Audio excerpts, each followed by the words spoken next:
10 years. 10 years. A decade of what I thought was wedded bliss.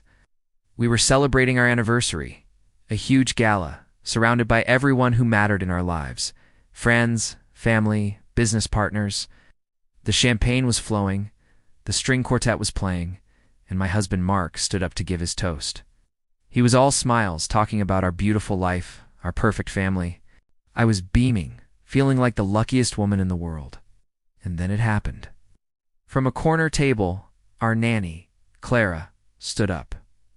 The room fell silent.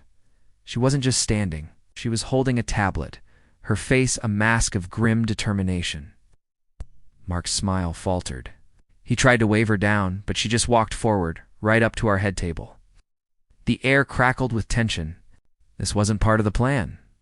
This wasn't supposed to happen. She didn't say a word at first. She just turned the tablet screen towards me, and there it was. A picture of Mark smiling just as he had been moments ago, but with another woman. And a child. A little boy who looked unnervingly like our own son. Then she swiped. Another photo. A family vacation to a resort we were supposed to go to last year, but had to cancel. They were there instead. The happy family. My stomach plummeted. Clara started talking, her voice clear and steady. She explained how she found it all. She managed our household accounts, our schedules, our lives. She noticed odd expenses. Recurring payments to a property management company I'd never heard of. She saw calendar invites for school plays and Dr. S appointments. It didn't match our kids' schedules. At first, she thought it was just sloppy accounting. But the inconsistencies piled up, painting a picture that was impossible to ignore.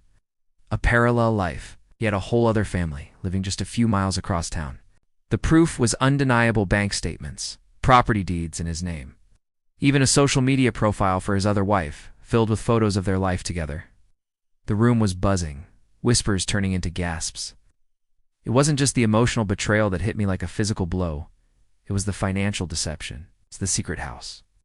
Bought with money from our joint savings account, the vacations, the school fees, the designer clothes for his other wife, all funded by the business we had built together. He had siphoned our shared assets, our future, to build a mirror image of our life. He had been stealing from me and our children for years, all while playing the part of the devoted husband and father. The audacity was breathtaking. The love I felt just moments before curdled into something cold and hard. Mark tried to regain control. Started laughing, a hollow, desperate sound. He called Clara a disgruntled employee, a liar trying to extort us. He tried to gaslight the entire room, telling everyone it was a sick joke. But Clara was ready. She projected the evidence onto the large screen that was meant for our anniversary slideshow. His face, their faces, our money, it was all there for everyone to see. The power in the room shifted. I stood up, took the microphone from his shaking hand, and looked out at the sea of shocked faces. I thanked Clara for her courage and for giving me the one thing I needed most, the truth. I announced that the party was over, and so was my marriage. The 48 hours that followed were a blur of lawyers, locksmiths, and late-night calls to my closest friends. Exposing the truth in such a public way was brutal, but it was also liberating. There was no room for denial, no whispered rumors. The facade was shattered, and in its place, something real could finally begin. Rebuilding a life after such a profound betrayal is a monumental task, especially when your private pain becomes public knowledge. But I learned something powerful in that moment. The truth, no matter how devastating, sets you free. Living an authentic life, even one forged in the fire of heartbreak, is infinitely better than living a beautiful lie. I'm starting over, not from scratch, but from a foundation of strength I never knew I had. Thank you for listening to my story. If you've ever faced a moment that changed everything, know you're not alone.